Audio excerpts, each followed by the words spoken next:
Distinguished guests, ladies and gentlemen, a warm welcome to the Forum on Charting the Path, ESG Policies, and SMEs in Hong Kong's Green Finance Journey, co-organized by Policy Research Center for Innovation and Technology of PolyU and the ESG Consortiums. I'm Patty Young, the MC of today. A warm welcome to you all to support this event. Thank you. Hong Kong has been accelerating its decarbonization effort towards a more sustainable economy by putting the international sustainability reporting. This forum brings together the industry experts to examine how Hong Kong policy can support SME in embracing the international practices.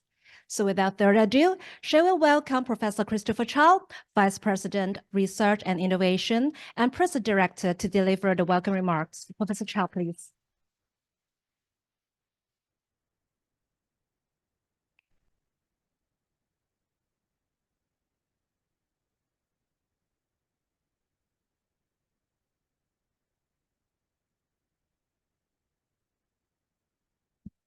Honorable Dr. Ng, distinguished guests, colleagues, students, ladies and gentlemen, welcome to the Forum on Charting the Path, ESG Policies and SMEs in Hong Kong's Green Finance Journey, co-organized by the Policy Research Center for Innovation and Technology, PRECIT, and the ESG Consortium.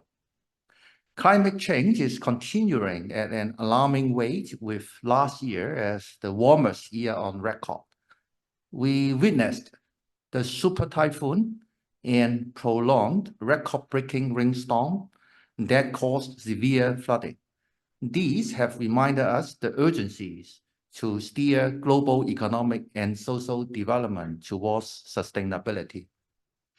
Asia, one of the major carbon emission contributors, has already been accelerating ESG-related projects to combat the climate crisis. And a figure around $66 trillion of climate investment over the next 3 decades is estimated to support the region's transition to a low-carbon economy. As the leading international financial center, Hong Kong plays a crucial role to channel global capital so as to develop a premier green finance hub. More than 1/3 of Asia's green and sustainable bond issuances are arranged in Hong Kong. An accurate, transparent, and actionable ESG disclosure system that facilitates informed decision-making and risk management is gaining importance to drive global demand for green investment. To create a comprehensive ecosystem for sustainability disclosure in Hong Kong, the government has announced a vision statement that aims to align the local sustainability disclosure requirements in phases. Hong Kong will likely become the first jurisdiction to comply with international sustainability disclosure, starting with listed companies and regulated financial institutions in the first phase. It is not an easy task. Communication and support to the industry practitioners are essential to enhance their involvement and preparation on mandatory reporting to drive real impact in supporting Hong Kong to achieve carbon neutrality by 2050. As the engine of economic development, SMEs have been making significant contributions to society. However, their unique challenges and constraints in integrating the ESG framework into corporate risk management and disclosure have not been well addressed. With that, I very much look forward to the keynotes and the insightful discussion ahead on the necessary policy support to SMEs and the manufacturing sector, referencing the practices in the Asia-Pacific region to turn obligations to opportunities in the journey of green finance. Last but not least, on behalf of PRECIT, I would like to thank the ESG Consortium, also our media partner, Singtao News Corporation Limited, and our distinguished speakers for bringing together this meaningful forum. with concerted effort to building the Hong Kong sustainability disclosure system to enhance our competitiveness. So I wish you all a fruitful forum. Thank you very much. Thank you, Professor Chow. Please be seated. Thank you. So we are honored to invite Legislative Council member Dr. Johnny Ng to deliver opening remarks. Please join me to welcome Dr. Ng, please. Thank you.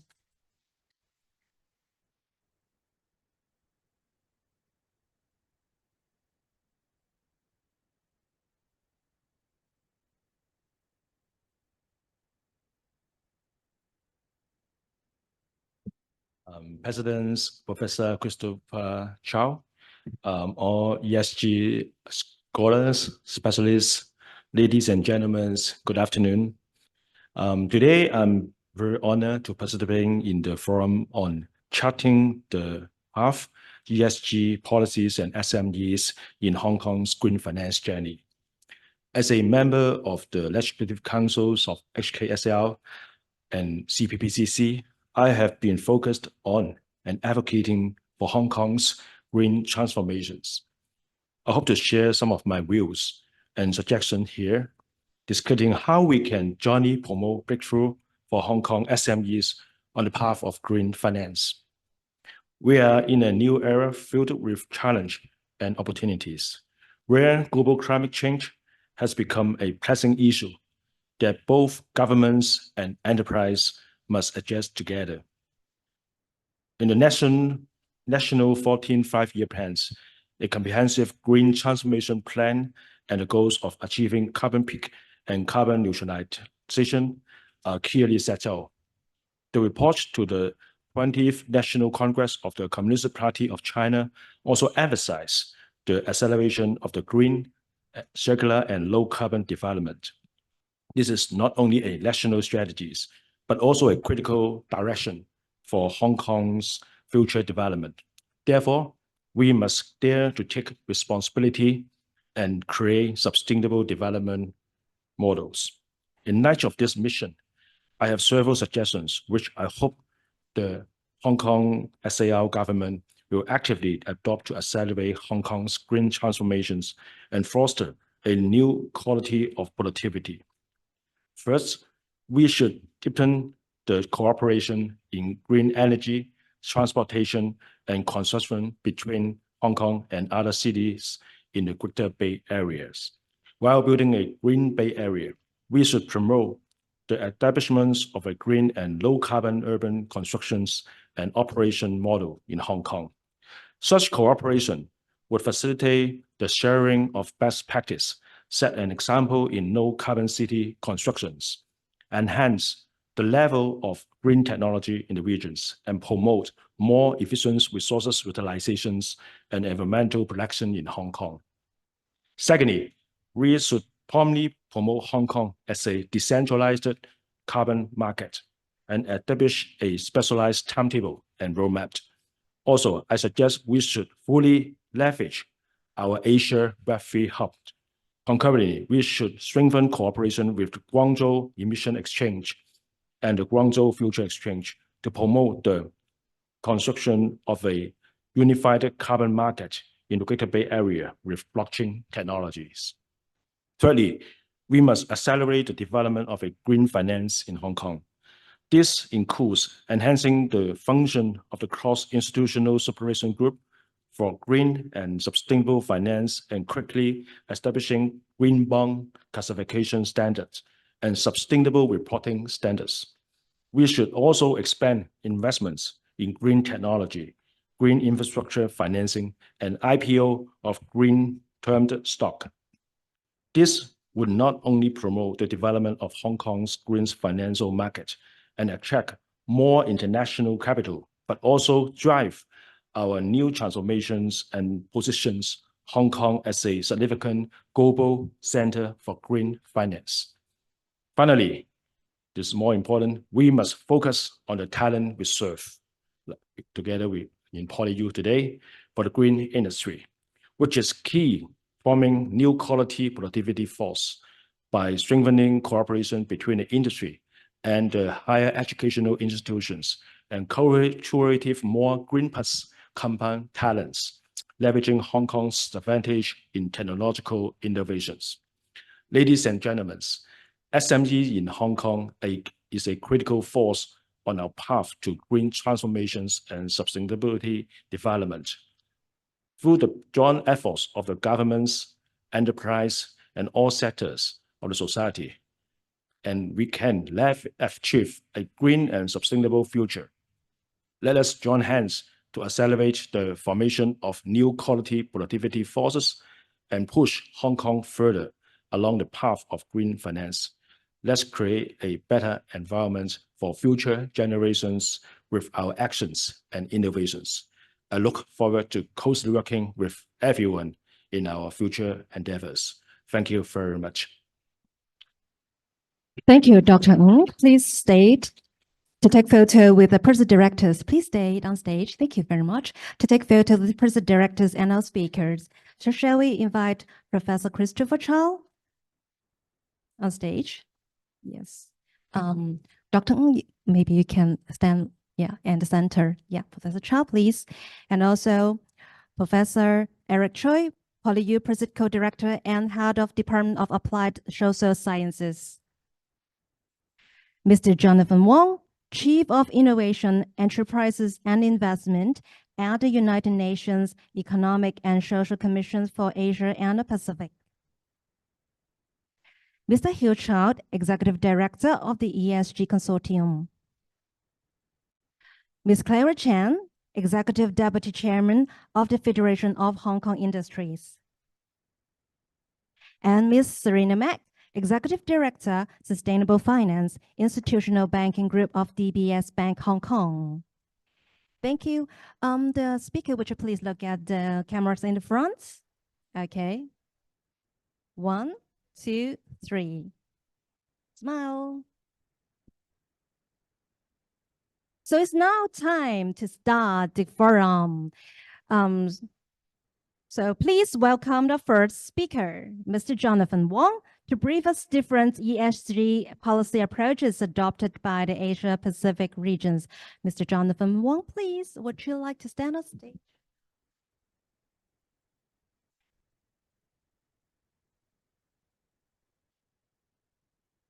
I'm gonna get this wrong.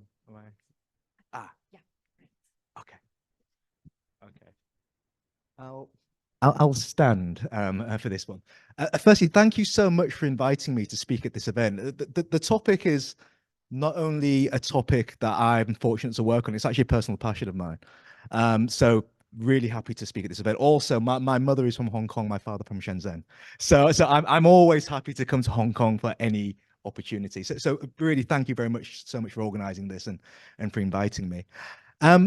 Today I'm going to talk about broadly how we can catalyze the private sector for inclusive and sustainable development, and really looking at policy approaches taken from the Asia and the Pacific. As you well know, I'm Jonathan Wong.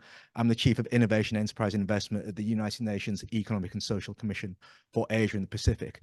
Just in case some of you don't know who the UN Asia Pacific are, we're the Asia Pacific arm of the UN. I'm fortunate enough to be based in Bangkok, which is the headquarters for the UN for Asia.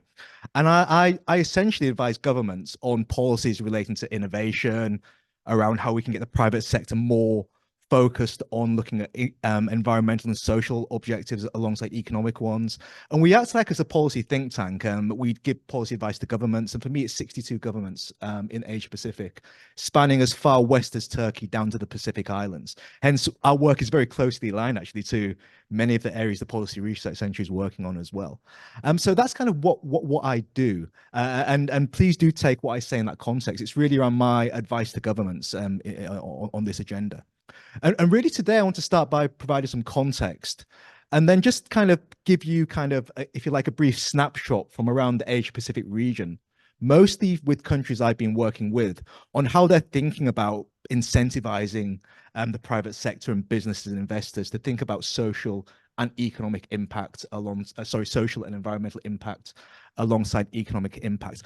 I will be focusing on the E first in ESG, the S second. I don't think I have time for the G. So we'll just go with those two, and I'll end with some key messages.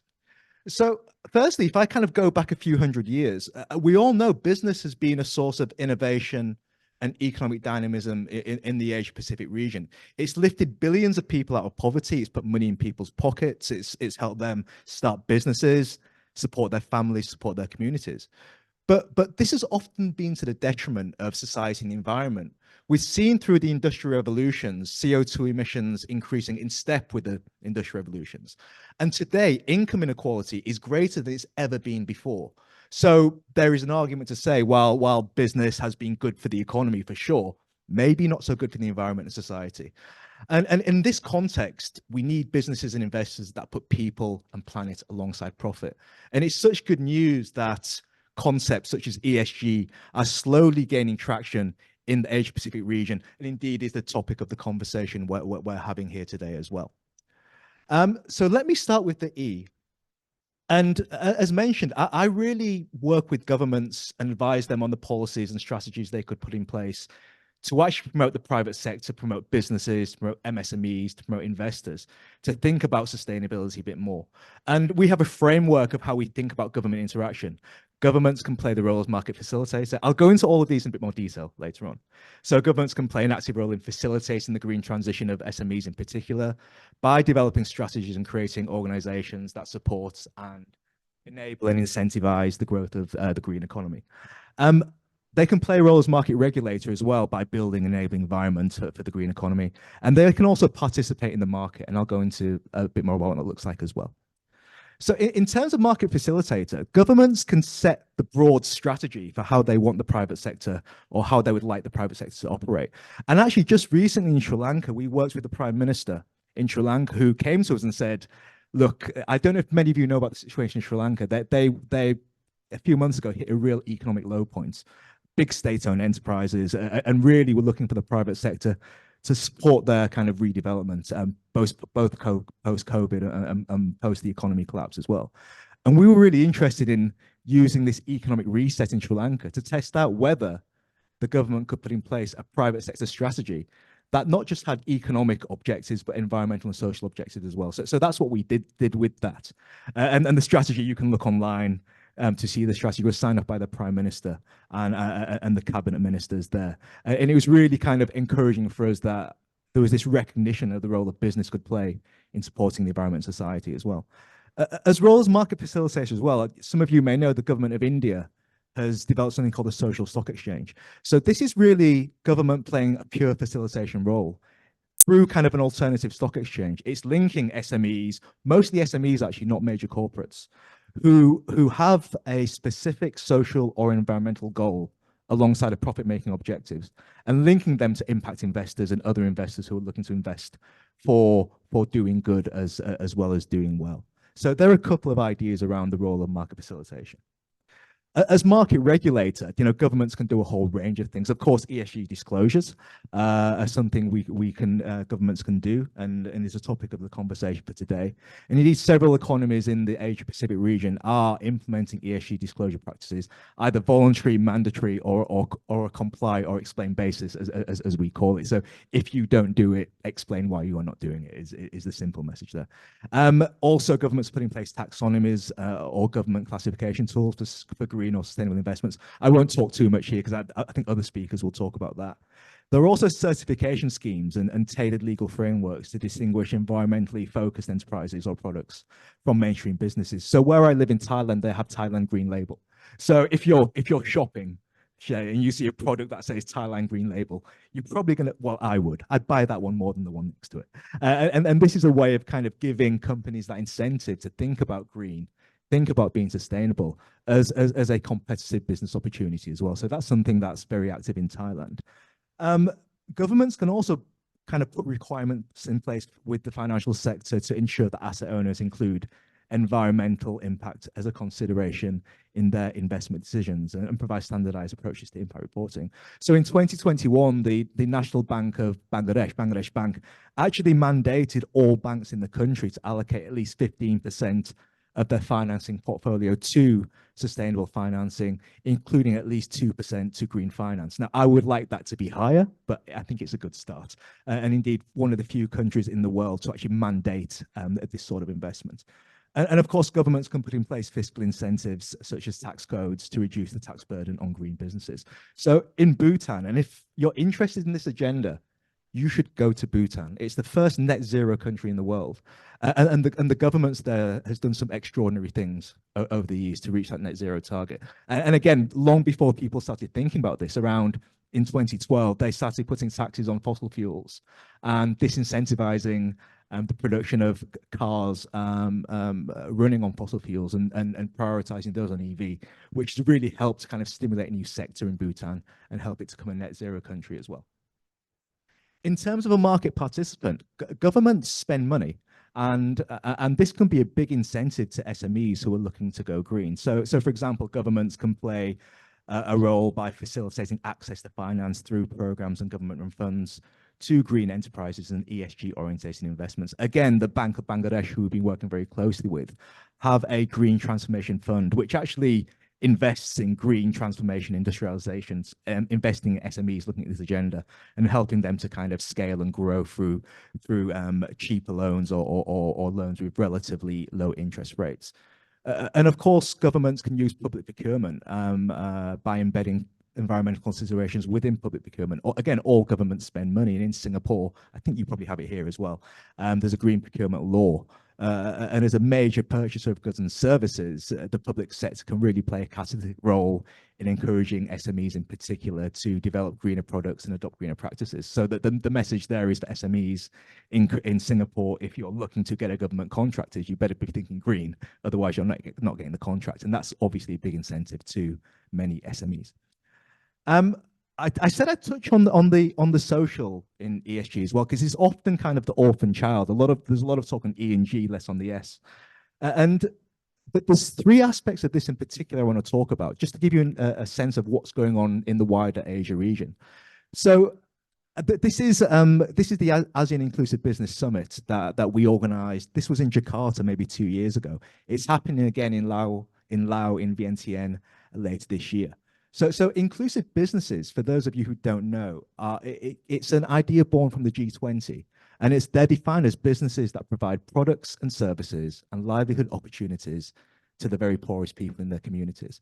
And we've been working with the 10 countries in ASEAN and the economic ministers in the 10 countries to, and the 10 ministers have now signed up to the Inclusive Business Guidelines, the first region in the world to sign up to a set of guidelines like this. And to give an example, the Philippines, in the Philippines, if your business can prove that you're providing products and services and livelihood opportunities to the very poorest people, you get a 10-year tax break on your company. So this is, again, a big incentive to companies to think about the social. 5 minutes left. I'll speak very quickly. Obviously, women as well. Engaging women in the economy is really important. And again, Vietnam's another example where we work there, who have an SME law, which provides enhanced support to women-led enterprises. So women-led enterprises in Vietnam get preferential treatment, as they should, in my opinion, to start and grow their businesses. And indeed, persons with disabilities is really important as well. Where I live in Thailand, there's a Disabilities Empowerment Act where public and private organizations are required to hire people with disabilities in a ratio of 1 person to 100. So these are the sorts of things that governments could do, if you like, to incentivize businesses to think about the S more, and particularly really support the very poorest people in our communities, women and persons with disabilities. So I'll end just on some key messages. I think sustainability disclosure is important, but should be part of a broader portfolio of policy measures. Many of I've kind of given you a brief snapshot of just now, to promote a private sector that contributes not only to the economy, but society and the environment, and to support the quality and impact of such disclosures. So I think disclosure is one thing, but there needs to be a package of support around that to support that as well. The private sector must be part of the conversation, because many of these policies impact SMEs. So government shouldn't just do policy making in isolation. And that's something that when I'm advising governments on, we always liaise with the chambers of commerce, the chambers of industry, etc., because they will have views and quite pertinent, insightful views on what governments should and shouldn't do, which is equally important as well. It's also important to recognize that policymaking kind of regarding ESG is really in its infancy. Stanley and I were talking earlier around all the issues people are raising with ESG. You know, is there greenwashing? Is there this? Is there that? And my view on this is, How long has the financial reporting system been in place? It's taken hundreds of years to get to a place where that all companies understand they have to have a financial statement. There's international consensus about what it looks like. There is a standardized set of rules. We can't expect this of ESG straight away. It's only a relatively new concept. So we need to give this time and continue to experiment as well. So that's what I mean about this agenda being in its infancy. And with that in mind, I think the evaluation of many of the ESG policies governments are putting in place is a policy priority. So for the Policy Research Centre, I would urge kind of looking around the region, looking what policy is being put in place and really rigorously evaluating what works, what hasn't, and what would work in different contexts. And equally as well, if you take on board the assumption that this agenda is in its infancy, we need to continue to innovate in how we make policy. So policymakers, please be brave and think about innovation as well. And last but not least, I'll say this because I'm quite biased as the regional arm of the United Nations. We feel that regional cooperation, including knowledge sharing, effective practices, and lessons learned will be critical to scale up policymaking on this agenda. So countries learning from other countries. And I do echo some of the comments made previous to me around Hong Kong's really well placed to be the hub for all of this stuff. And when we look forward to supporting from the United Nations, however we can to realize that goal as well. I think I'm finished there. I'll stop there. Thank you very much, Patty.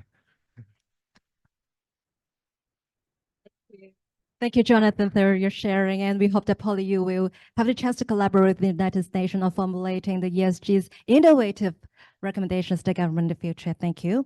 So I've been given a topic of how the SMEs, especially manufacturing SME, how do we start sustainability, or how do we incorporate sustainability in our operations?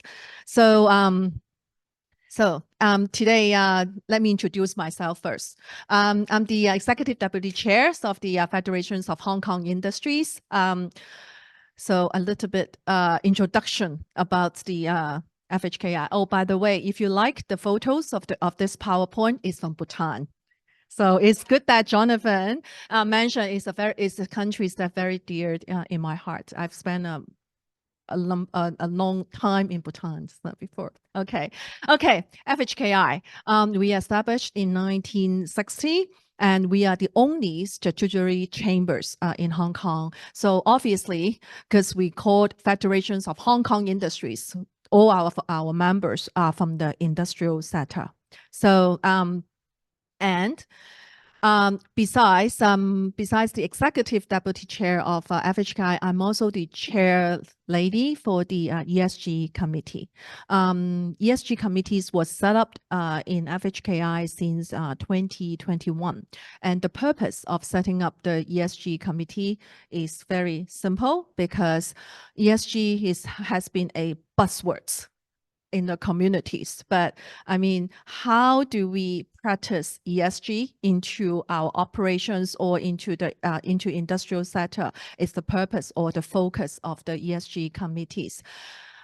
When I received these opportunities to share today, I'm not advising today, I'm only sharing today, because there's so much things that we still need to learn. I try to think about how do we explain more how sustainability can be done in actual actions or in the industrial sector. So what I've done is I decided to share what I have done at Leakey Group, my company, so that you will understand, or maybe have able to understand how a manufacturing companies can incorporate sustainability into their business practice. As we heard from the policy makers and also from the bank, there's a more stringent ESG compliance. As a listed companies, we do have mandatory ESG reporting. Plus now is many more to come. As some of you may aware that CBAM is already in place since last year, and there will be more of the due diligence of the supply chain due diligence going on. So the ESG practice or sustainability, even though it's a very common buzzword in the community, before or in the past, it's mostly the responsibility, or people think it's only the responsibility for the listed companies, for large corp. But you see, there's a lot of things going on and affect the whole supply chain. So nowadays, it's not only listed companies, it's also involved SMEs as well. At FHKI, we have been promoting awareness to the SMEs because, as I mentioned earlier, that they will think that it's so far away from them. Actually, this year, as what Serena's mentioned, that actually in recent years, we found that now the SME is raising more awareness. In before, when we talk about ESG, they will think that was very far away from them. It's just not on their agendas. But with this more stringent ESG compliance, that it takes more attention to them. So I'm going to share a case studies of my company, Nikki Group. So what we do, we are the raw material supplier. So we are on the more upstream of the whole manufacturing process. And by sharing my case, I'm not going to do advertising for my company, but I just want to share with you that as a companies that on the more upstream of the value chain, how I help my customers to walk their sustainability journey. So a little bit introduction of my company is that we produce and also we distribute metals alloy to the manufacturing sector. We have the first companies got the London Metal Exchange Category 5 memberships. This is the first one in Greater China. We have a very diversified customers portfolio, from making auto parts to household hardwares, electronics, medical. So and toys and all that. So you will see that different industries or even different companies or different size of our of the manufacturing companies, that their journeys in ESG journeys may vary, but essentially they all target in the same directions. And we have testing laboratories in Hong Kong, which is also the London Metal Exchange accredited. And we are also the first one using the digital carbon management platform to capture the carbon in the process. People talk a lot about ESG, but at Leakey, we put a lot of emphasis on G, governance, because I believe that without the governance, the E and S cannot be run sustainably. I put a lot of efforts as a board of directors. We are listed companies, and the board take full responsibilities and making sure it's like what Serena said in her bank, that it translates down to every one in our organizations. So it is our culture. So we don't talk about ESG separately because it's already within our daily practice. So we don't have a ESG seminar or ESG conference or meeting, but because on daily operations, this is already translated down in our daily practice, and it takes time. It does not just happen throughout one session of CEO sharing or all that. We put and we keep learning, and we keep emphasizing to our colleagues as well. So we have a it's a director's responsibility, translate down to sustainability subcommittees and also working teams, and it work across all our different regions.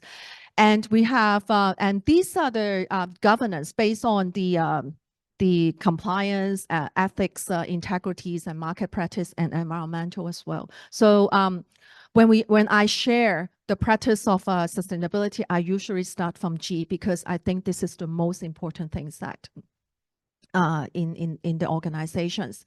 And then we also have 3 pillars. Our mission is create value solutions beyond metals. As I mentioned earlier, our core business is metals alloy. We supply to the manufacturers. And based on this mission and also our sustainability mindset, we have 3 pillars: responsible supply chain management, sourcing, and also sustainable manufacturing and innovative products and service. And the 3 pillars is based on the foundations of corporate governance, talent development, and community engagement. And these are the 3 pillars that work across all our the organization. So supply chain management, responsible supply chain management. So we are now practice, as you know, that our suppliers are scope 3. So we do take note of our scope 3's data. But it's that in the metals industries, our upstream suppliers are miners and smelters. So they are also working on their sustainability data as well. So we don't get all the data, scope 3 data we need to have, but we are working on it. And we just advocate our suppliers that to provide the data that we require. So we because we have we make our own alloy, metals alloy, that's we need to have a very stringent quality standard and also the data that we need. And the sustainable manufacturing. One thing I need to mention that we do have a production facilities in Hong Kong. We make alloy in Hong Kong. The next question is, how do you do it? And can Hong Kong do it? Can Hong Kong has a manufacturing happen in here? And my answer is yes. The alloys that we produce in Hong Kong are actually export to my customers in the Southeast Asia regions. So obviously, I also have another production facilities in mainland China as well. So at Leaky, our manufacturing is doing a lot of sustainable manufacturing. We use renewable energies, partially, not all. But we keep have close monitors of the energy consumptions, the carbon data, and also OHS is also the important things that we take note as well. So all our products, this is the products that we make in Hong Kong, is alloy. It's actually it's nothing fancy, okay? It's just ingots, metals ingot. But each batch of our production is with the carbon intensity data, and this is third-party verified carbon intensity data. Why I do it? Because I am the scope 3 of my customer. And we use a lot of technologies to capture the environmental data throughout the production process. And that's how we can generate the carbon intensity data for every batch. And for every ingot, there's a photo that for every ingot, maybe you cannot see it. There's a laser marking on every ingot because some of our customers are automotive, they make automotive parts and they need traceability is very key to their production process. So by every ingot of our productions, it has an identity on it, and within it, it has the production data and also the environmental data. And these data are all third-party verified.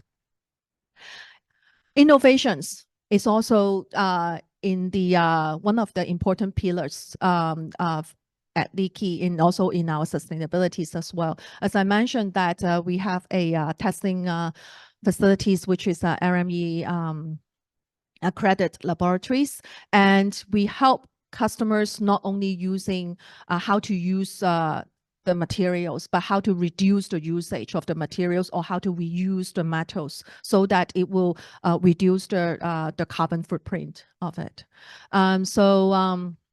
We work with our customers closely, and right now, many manufacturers they now getting more aware of the materials that they use.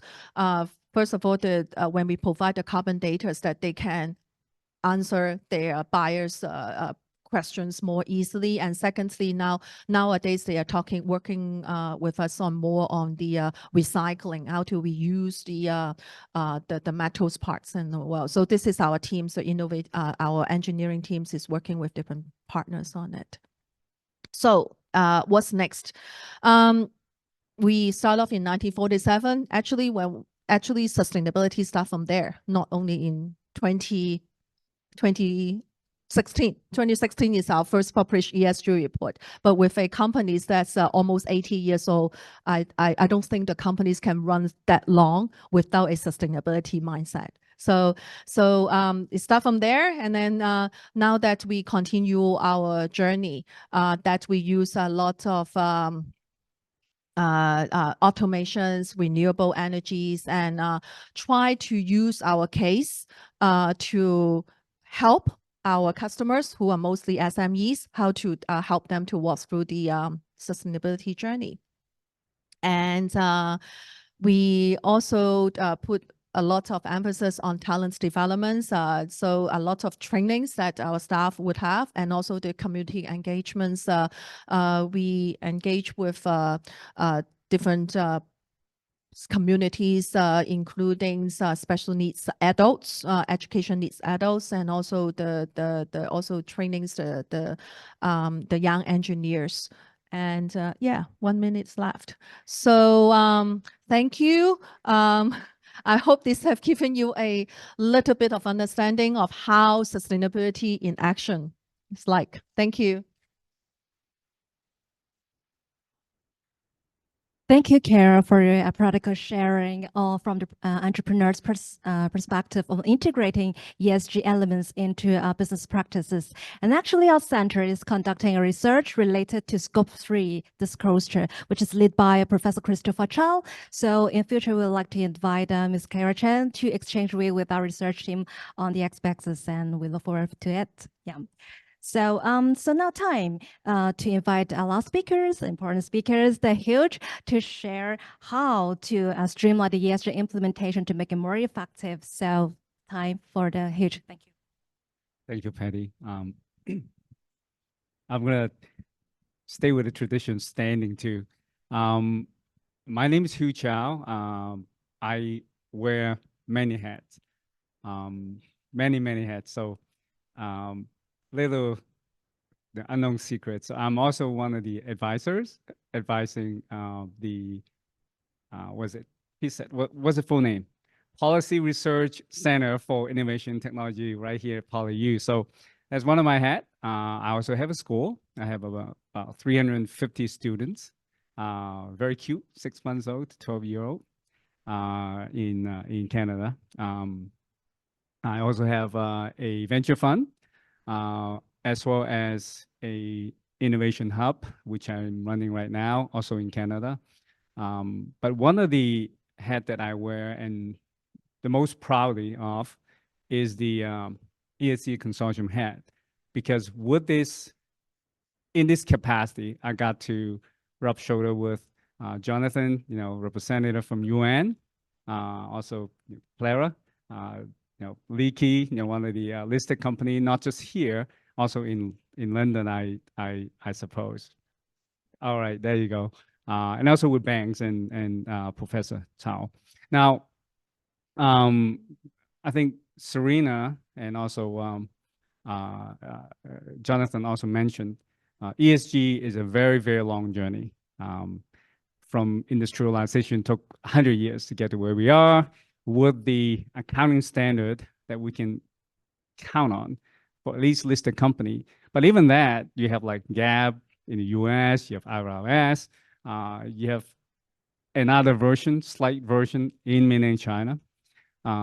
So for us to expect that sustainability reporting is going to be done just overnight, it's just not realistic. And also takes a village too. Takes people from all around the world. And I used to hear one of the saying to encourage people to be patient and persevere. So imagine now you're standing in front of Mount Fuji, and I give you a spoon, and I go move it. What can you do? You might look at your spoon, look at Mount Fuji again, and go, where do I start? It doesn't matter where you start. You do it one scoop at a time. One scoop at a time. And I think Jonathan just reminded me, 1947, that was the day when Leaky was founded, and also United Nations. And it took us 70-some years, 80 years now to get to where we are. So that's what sustainability it's about, right? You can't just try to get to the next earning. I used to run a public company too, and that pressure, you can't let that get to you, because otherwise you could get through 1 quarter, 1 year, you cannot get through this decade, or certainly not through another generation. So I think we've heard a lot from all the other speakers. I feel a lot of pressure being the last one speaking, because keeping you guys awake is going to be the biggest challenge. Anyhow, so I'm going to focus today because ESG Consortium is a NGO. So we're not out there to make any profit. We're actually out there to promote the practice of ESG, the adoption of ESG practices. The fact that this room, it's filled to the seam, right? There's not a single seat that's empty except mine. It means that we are on the right path to at least get the awareness out there. Now, when we started the ESG Consortium a couple of years ago, we had a number of committee members really passionate about sustainability and ESG. Professor Zhao is actually one of them. He's actually one of our committee members as well. And we said, hey, how do we get started even? We knew at the time that public company had the Hong Kong Stock Exchange imposing sustainability report. That was mandatory, right? But only to a point, only to scope 1 and 2. Scope 3 was optional. And for those who are interested, scope 3 means all the supply chain carbon emissions, not just yourself, not just your direct footprint, but your indirect footprint. 85% of the footprint belongs to the supply chain. So if you don't do that, you're pretty much not doing anything meaningful. So we try to tackle it, went on and tackle that. So this is pretty dry, all these 17 goals.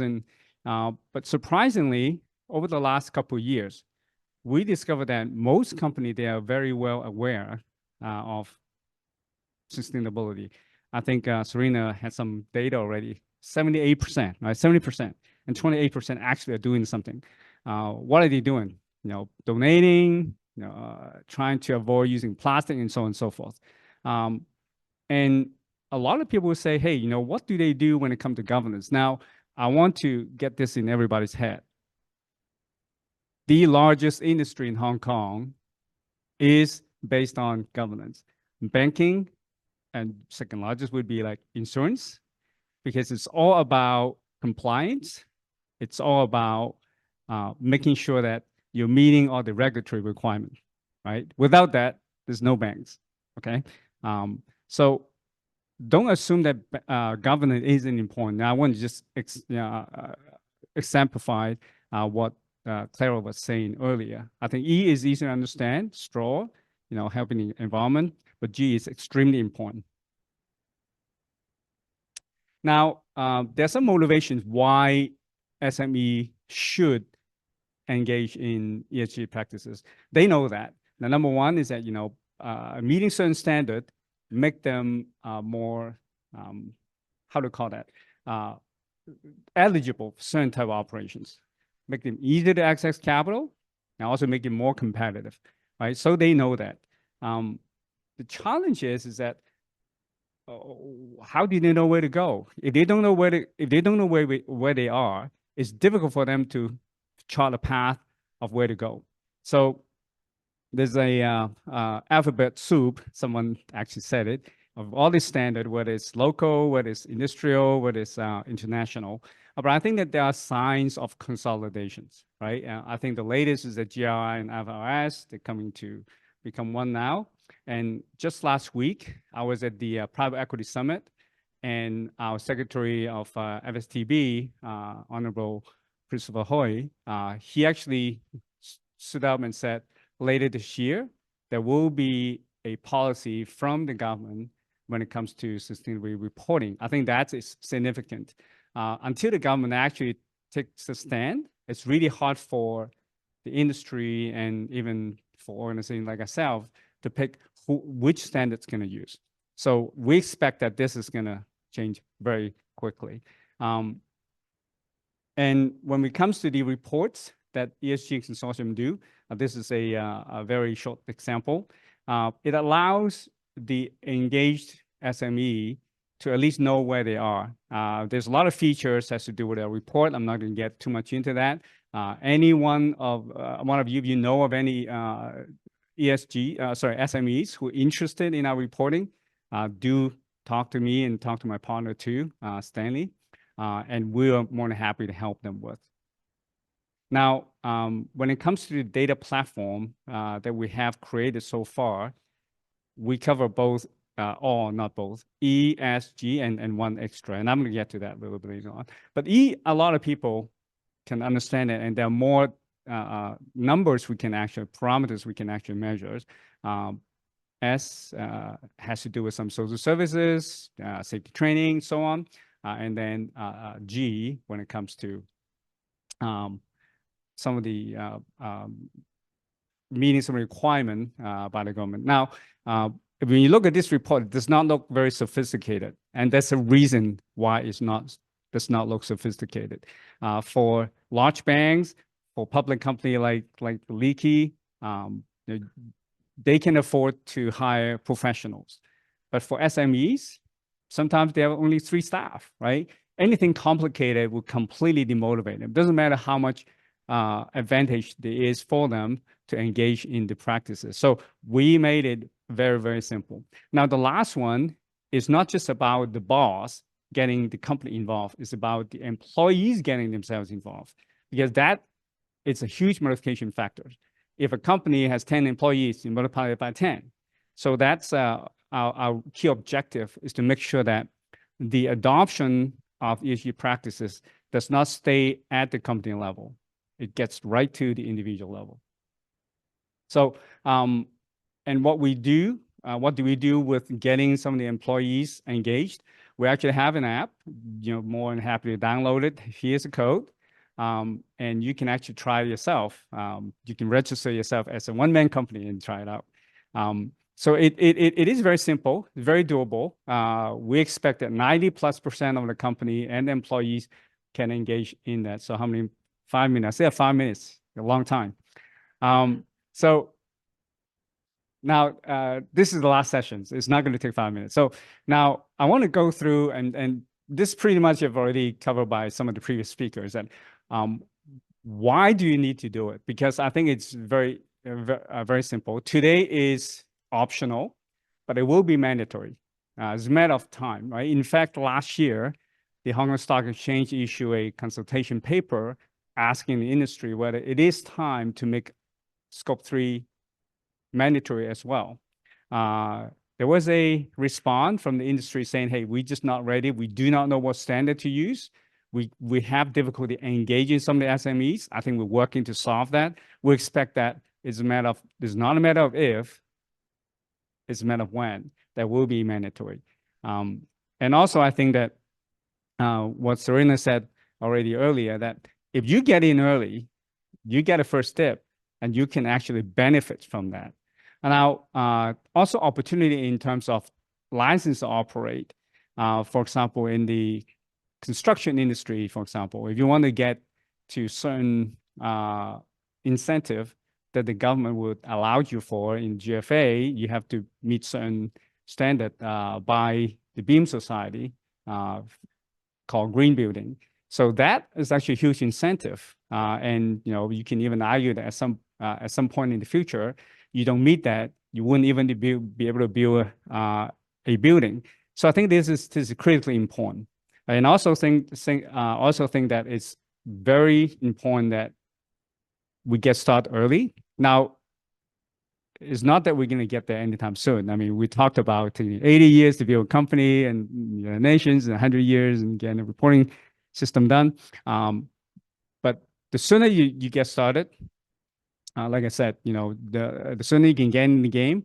And at the end of the day, I have 3 kids. I want to make sure that, leave the world a better place than we found it. And I want to make sure that we engage early as possible. And we can do it now. It's not hard.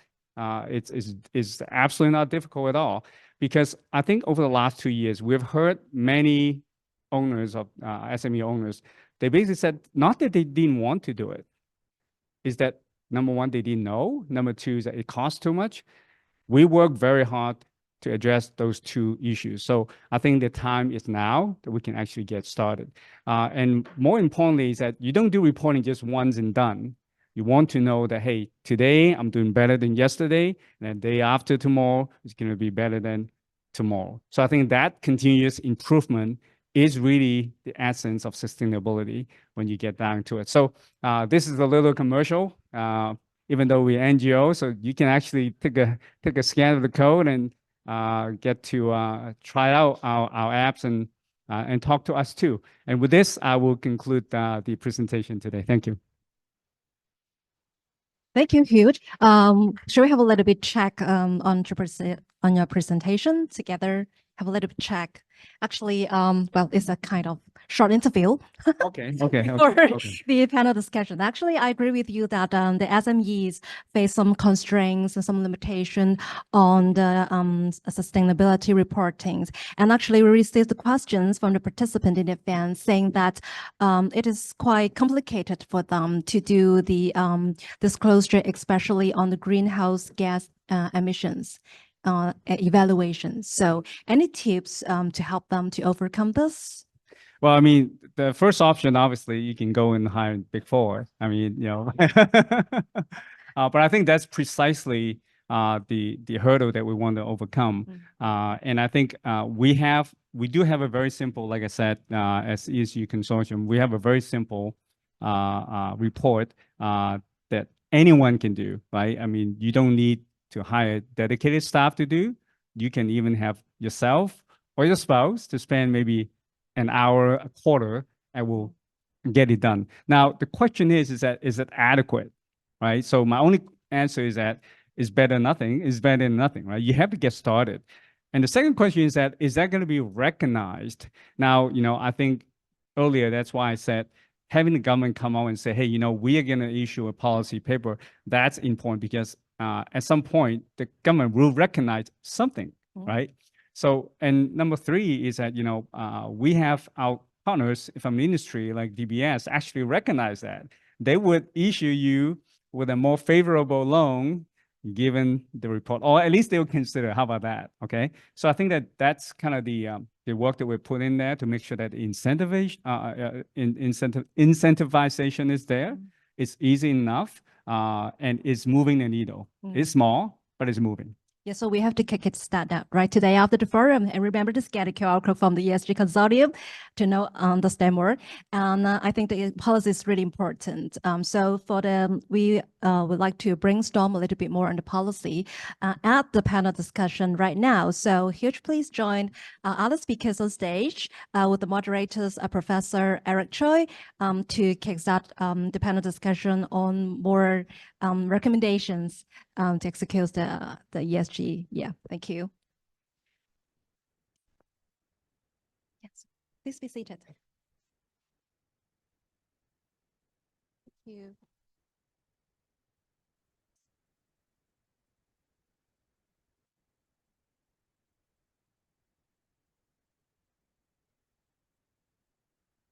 Once again, on behalf of the Policy Research Center for Innovation and Technology, we would like to thank once again for all the speakers for their inspiring speeches. And right now we have about 10 minutes or so for the Q&A sessions. And would any one of you like to kick off with any questions that you've got in your mind? And please do so. And please put up your hand and please introduce yourself briefly and address the question to any one of the speakers on the stage. So anyone would like to kick off? If not, in fact, we have received quite a number of questions while you register. And let me kick off with the first question to all of the four speakers. I think this is a difficult one, and the most difficult one for our speakers. How to effectively assess self-reported ESG reports from companies? How to assess the reports. I think some of you mentioned about whether it's mandatory or voluntary that they have produced a report. In what aspects that you are looking for in terms of the ESG reports?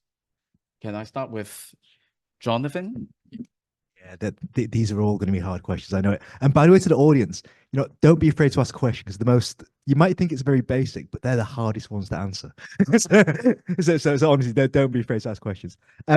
On the self-reporting, I think Serena touched upon one point earlier, which was around this issue of transparency and accountability, and I think making this stuff public is kind of one thing I would say. And I think Clara mentioned this as well, and Hugh touched upon it as well, around this third-party verification. And it doesn't need to be maybe as hard and fast as a regulator, but somebody like an ESG consortium, you know, someone who's trusted within our community, right, as this grows, I think would be the second point I would make there. All right, I'm just gonna very quickly pass it to Clara, but the reason why I said I'll pass it to Clara is this: it's very simple, right? Any SME, they only care about two things. You know, number one is that, am I breaking any laws so that, you know, I'll get a ticket from the government. The second is that, what does my customer want, right? So I think it really comes down to, you know, earlier when Clara talks about it being a public company, and then really been publishing the sustainability report since 2016. And I think, you know, it's perhaps a question better answered by, you know, a large cap company. How do you enforce the supply chain and incentivize them to make sure that their reporting is actually to a standard that is meaningful, the materiality is there? Okay, just share some things that in practice that we do. That's I think from my downstream customers' point of view, that they Hugh said it very rightly, is that it's been pushed by their customers, that customers need the data or needs those reports, and that's why they started to do it. And regulations as well. I always try to help the manufacturing SMEs to defend that actually they are all practicing ESG for a very, very long time, because you can't have a manufacturing operations, whether this is in mainland China or elsewhere, without taking care of the environmental or labor standard. And this is part of ESG, and it's not something additional to what you are doing now, but it's just more in-depth. When we talk about environmental, now we talk about carbon. So it's not something that manufacturing sectors cannot do it. So self-assessed, I think is from the customers, from how you talk to your suppliers as well, because this is not, you cannot work in just by yourself. It's the whole value chain that you need to work together. So I think this is what we see, that's the manufacturing side is practicing at the moment. Wow. Difficult question and the last person to answer. What can I say? Now, two things I wanted to remind. I think Clara has made a great point about sustainability. Everybody in this room wants to reduce the electricity bill. That's ESG. Everybody wants to use less water when they, you know, like when they operate. That's your ESG. So it's really where you are. Now, on self-reported, I think industry association is really important, and third-party verifications, bear in mind.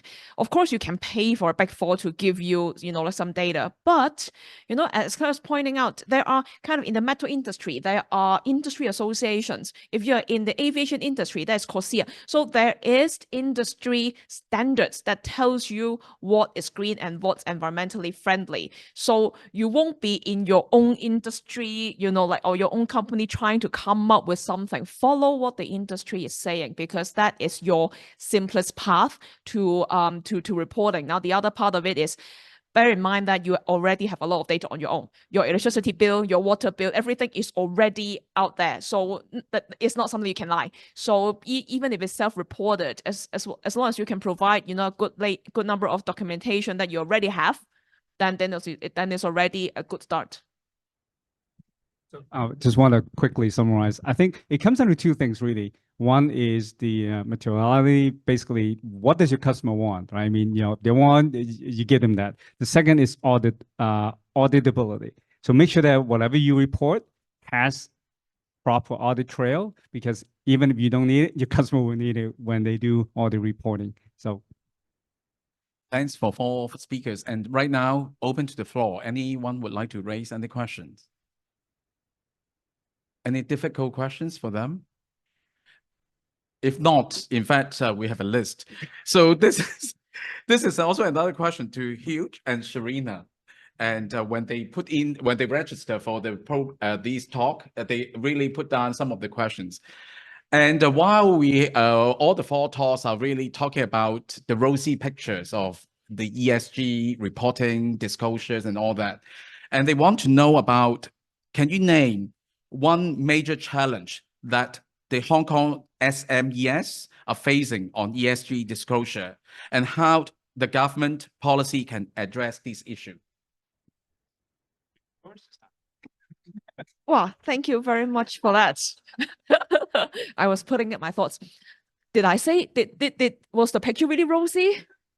I was actually trying to think about what I said. Now, I think for SMEs, right, the biggest challenge is I think all of the SMEs might actually be serving more than one upstream or downstream buyers or clients. So everybody might want something different. And so if you, one of the challenge in my mind is the different requirement from different stakeholders. One way to address it actually is back to what everybody has said before: follow the standard, follow the industry, because for example, everybody is going to ask you about your carbon emission. You might as well get it. You might as well just follow your PCAF, your GHG emission, use, some kind of industry tools, use the government. There's a government carbon calculation tool. If you're in construction industry, there is a CIC carbon calculation tool. There are tons of tools out there. You might as well just use those tools. So, and if you already have, for example, diversity numbers, everyone is going to ask. And so there are certain core metrics, for example, those that are shared by the ESG consortium. Those are kind of the core metrics that you anyway, you get asked. So you might as well get those. Now, some of the suppliers might have some, additional standards where you need to adhere to. But at the end of the day, I think it still boils down to those couple ones. But I think at the end of the day, still going back to the same case, get started now, because unless you start to measure, there is nothing for you to report. I don't know why the question was pointed to me, but but in fact, in my talk, I already covered some of the challenges that the SME faces. I mean, number one is that they don't know enough. Number two, they don't have enough resources. They don't have the money to pay Big Four. And number three, sometimes they don't even know what the customer wants. Sometimes the customer doesn't even know what they want. And the government hasn't made up their mind, right? They're making up their mind now as I speak. So all these things combined is making it very difficult. But I do want to kind of pass the ball to Clara again, because now, or you can talk with my my partner too, Stanley. So Clara, FHKI, you do have thousands of members, 2,000 members, and the Hong Kong GCSMB has about 3,000-4,000 SMEs. So they can tell you a lot more about their difficulties they're facing. But I'd like to hear from Clara from FHKI standpoint. Okay. First, I don't think that this is only the problems for SMEs when we talk about sustainability journey. It is for all enterprise, no matter this is big one or the small one.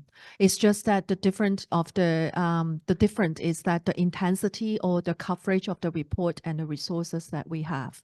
I think at this stage, the manufacturing sector is still getting aware of what is important to them. At this stage, they are being pushed by their buyer. If they are European buyers, obviously CBAM has already in place. It's not directly affecting them at this stage, but eventually it will have influence on them.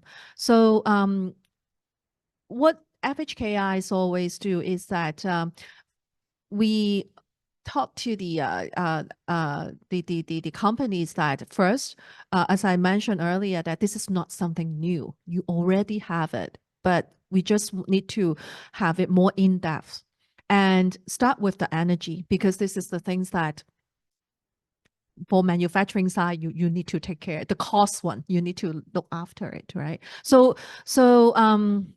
Yeah, so I think that it is not a very difficult or very costly things. Actually, when we see that some of the companies, our customer has started their journey, they actually see the benefits of it. So FHKI at this stage is to encourage the SMEs that just to get started. Once you start to the reporting process, then you will know what you are missing, and then you will learn throughout the process. Yeah. And I think your company does set a very good example to not only the listed companies, but also the SME for taking the initiative for these sustainability practices.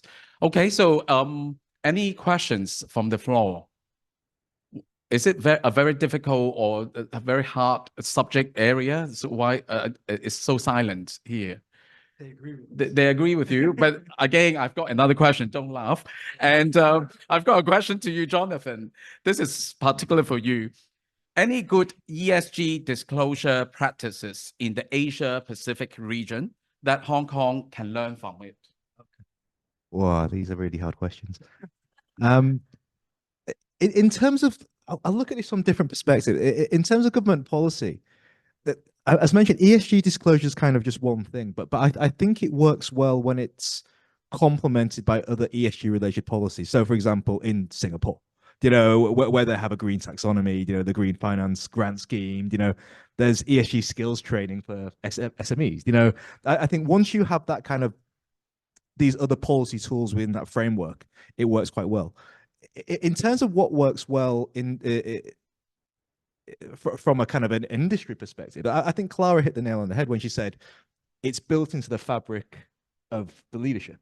And I think from a kind of corporate perspective, for sure, we've seen many countries, Patagonia, you know, we know these companies who are doing that, but they are the minority, not the majority at this moment in time. And I think we need to kind of pull up these exemplars and really try and spread that word.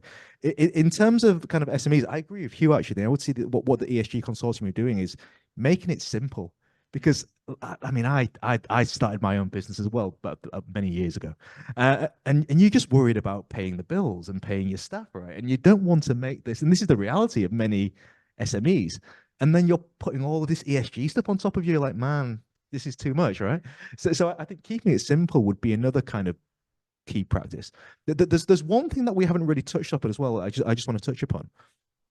Every single one of us in this room buys things. And we purchase services, every single one of you. So every single one of you could do ESG. I mean, have you ever looked at, I don't know, you bought, I don't know, some potatoes, some rice, and looked where it's come from? You know, look at the efficacy of this stuff. Look what energy it's using.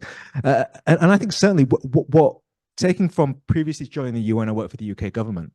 And we did a lot of work. I invested a lot in the developing world, predominantly Africa. So I spent a lot of time in Africa.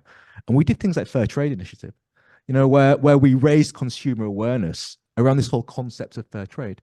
And it wasn't something a government did or the business did. You know, we did this as a donor, you know, around just consumer awareness on what fair trade meant and what it was. And we look at the movement now. And equally in the UK as well, I worked on an initiative called Buy Social. So it was a big awareness campaign with consumers, with the population, around a bunch of companies who are doing very good things for society and to buy their products from them. And again, I think this whole consumer awareness thing is something that we probably haven't tapped into in a lot of detail, because every single one of us collectively, if we were thinking this way, could really shift the needle on what ESG would look like.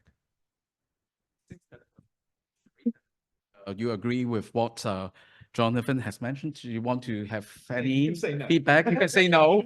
This is why we are all here, to have a discussion and debate and all that.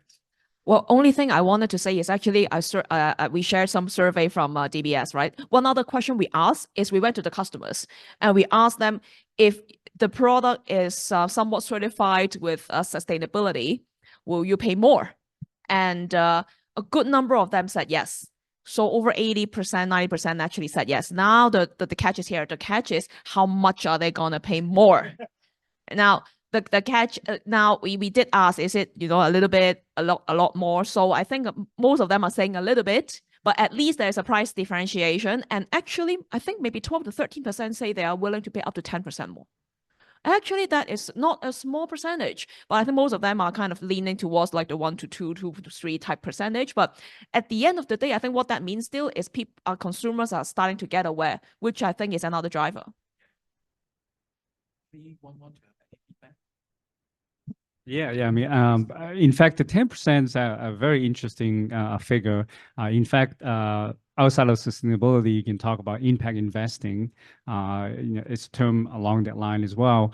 There's also something called, impact premium. People expect that, oh, you know what, if I'm going to invest in certain things that's more meaningful, that I'm willing to take a slightly less, return as a premium. And I think when we talk about sustainability investing, we all care because why? Because, whether you run a business or large or small, financing is very important. And I remember I had a conversation with, the head of UBS, and she said, some 10 years ago, she would have to have a whole team, line up with all the presentation, trying to convince a private client to invest in sustainability. But 10 years later now, they have the client coming to them and say, hey, what projects are there that we can invest in that is sustainability oriented? So I think the tide has changed, and I want to go back to Jonathan, what he said earlier. It's a different way of saying that it does take a village. It's not just the responsibility of the government being a facilitator, regulator, or participant. It's not just the large corp. Yes, they are more resourceful, but they can scream as hard as they can. They can push as hard as they can. But it does take all the SME to come along. And as the consortium, we like to play a role to make it easier for the SME to engage, to participate. But ultimately, back to Jonathan's point, it takes every one of you to have that awareness. And whether that's 10% or 5%, I don't know. I mean, one day it might be actually higher if you ask for a plastic straw. So I mean, who knows, right? Thank you. And one last question. So anyone from the floor? Okay, you've got one. And please introduce yourself. Okay, I'm Jeff Shen, assistant professor from the Department of Building and Real Estate, Hong Kong Poly U. So my question is about the green finance for the SMEs, right? So we're talking about a lot of ESG policy reporting, but finally, how about the status of the green finance for the SMEs? So apparently the green bonds are not for the SME. They cannot use the bond. They cannot access to bond market. And for the green loan, okay, so my own observation is most are also for the big companies. They don't need to have the green loan for their green activities.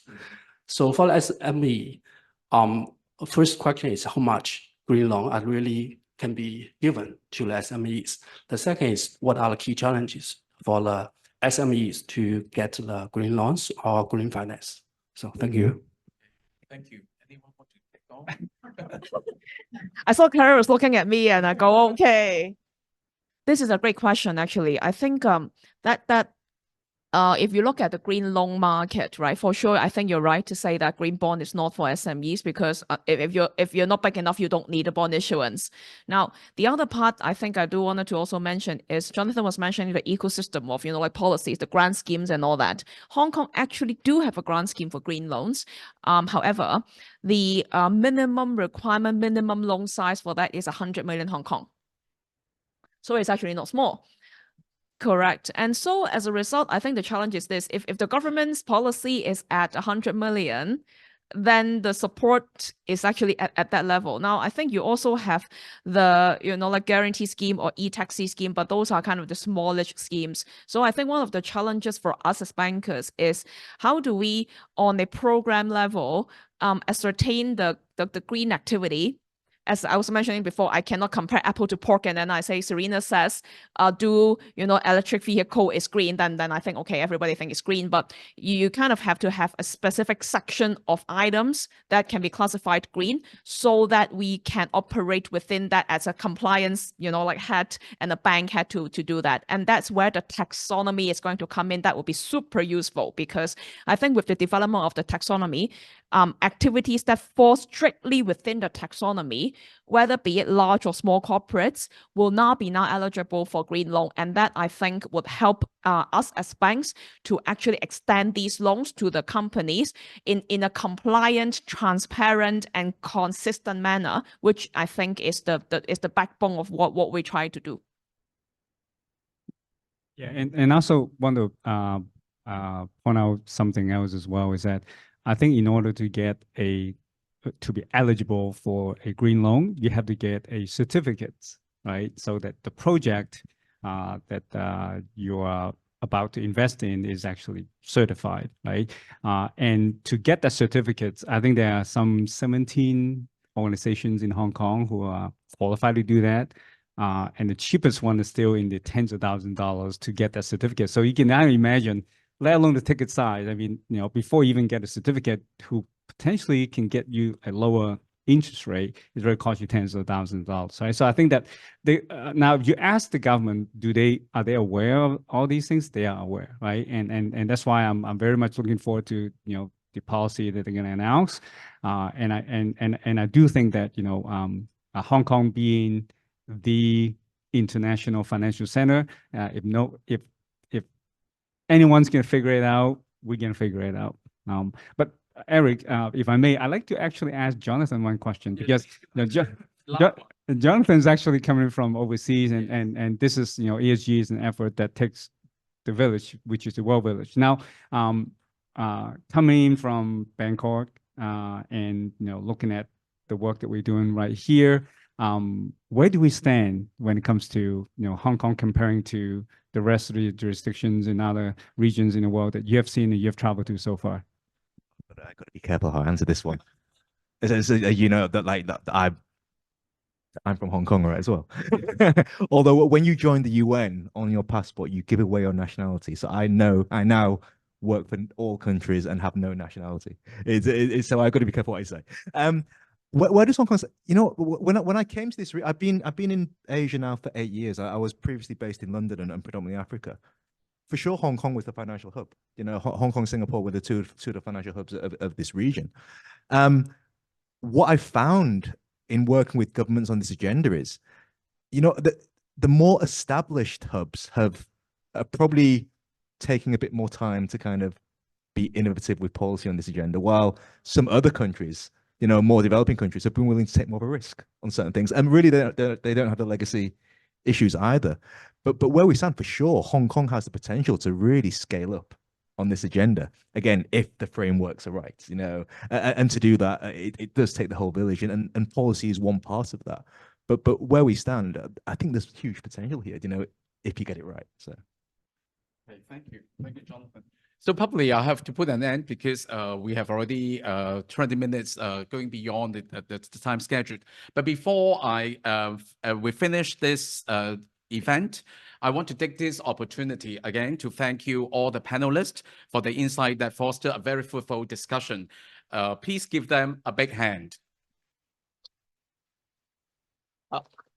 As the INT policy think tank of PolyU, PRISIT, the Policy Research Center for Innovation and Technology, will organize more forums and events to facilitate the interdisciplinary discussion on the Hong Kong's INT development. And PRISIT will co-organize the Outstanding ESG Enterprises Recognition Scheme 2024 with PolyU School of Accounting and Finance, Center for Economic Sustainability and Entrepreneurial Economic Sustainability and Entrepreneurial Finance, and Singtel News Corporation. To honor corporates' commitment on ESG, it is now open for application. For the ESG Innovation Technology Application Awards is newly introduced this year to credit the corporate's initiatives to use innovative solutions and technological innovation in achieving the ESG goals. So for details and also other upcoming events, please visit our PRISIT website and social media platforms and share to your friends. And once again, I hope all of you find today's forum informative and useful. And thank you once again for coming today, and we look forward to having more collaborations in the future. Thank you once again.